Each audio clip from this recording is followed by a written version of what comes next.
Bismillahirrahmanirrahim. Pada hari Jumat, 2 hari kita sebelum Idul Fitri, ada filosofi yang akan kita bahas di dalam tema sebelum Idul Fitri ini, yaitu tema yang berjudul mungkin sederhana dan berbau filosofi, yaitu apakah kita sedang bermimpi.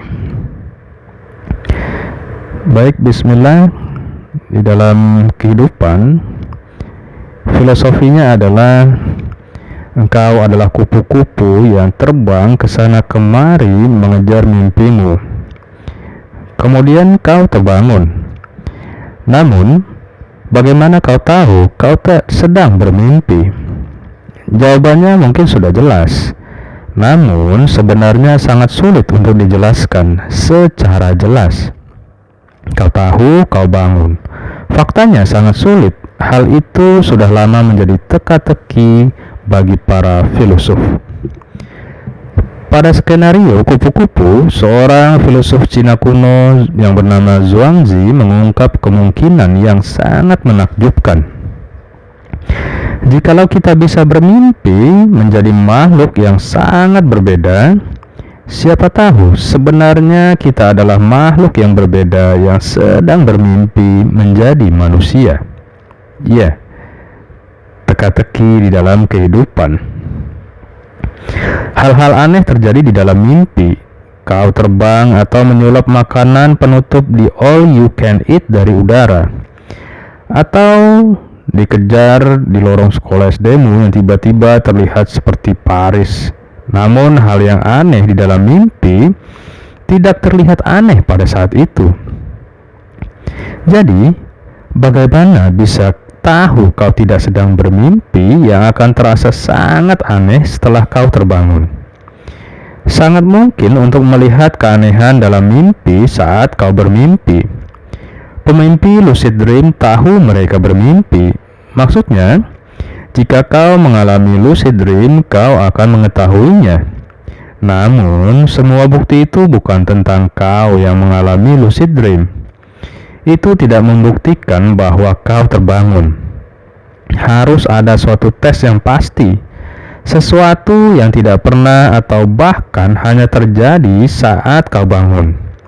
Sesuatu yang tidak pernah atau hanya terjadi di dalam mimpi. Bangun. Bukan begitu? Kau bisa bangun di dalam mimpi, cubit dirimu. Jika tidak sakit atau sakit, bukankah artinya kau bangun? Cobalah untuk membaca atau menulis sesuatu.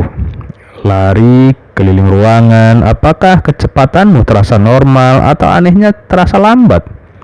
Atau terlalu cepat? Atau tidak tahu? Coba ingat terakhir kali kau berlari. Sebenarnya itu membawa kita ke tes yang lebih baik dari filosof Prancis abad ke-17, René Descartes.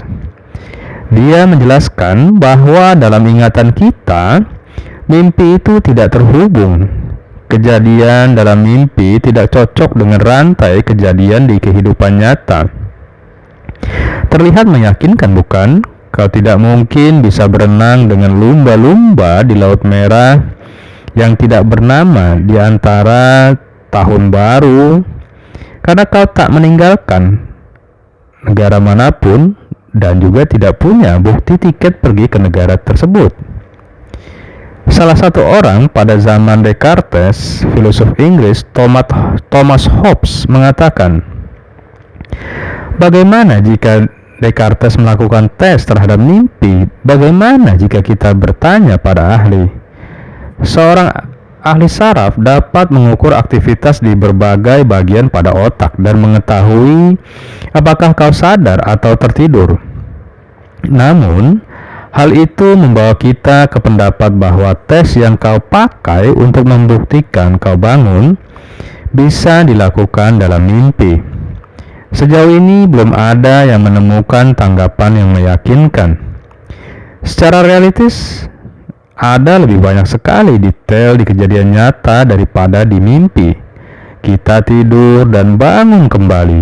hari demi hari, bertahun-tahun, dan setiap hari baru tidak terhitung banyak orang, tempat, barang, pengalaman, bahkan ingatan kita yang menangkap sedikit dari pengalaman ini, menyimpan hampir seluruh banyaknya detail.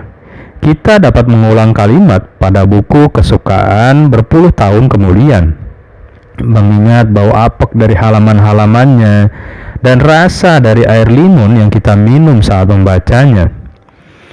Kemudian mengingat sebuah mimpi dan menceritakannya kepada orang lain. Bukankah konyol untuk mengatakan bahwa mimpi dapat merangsang kekayaan pikiran? Sebagai filosof Persia, Al-Ghazali menyatakan dengan pola pikir yang sama seperti saat kita sadar setelah terbangun dari mimpi, mungkin saja kita sedang bangun dari keadaan kita sekarang ke keadaan lain dengan tingkat kesadaran yang lebih tinggi. Yang bisa berarti kita sedang berada dalam keadaan mimpi ketika kita pikir kita bangun. Apa yang para filosof ingin ketahui adalah apa yang menjadi patokan bahwa kita sedang terbangun. Kita semua ingin mempercayai sesuatu karena kita punya alasan. Bukan hanya karena kelihatannya benar.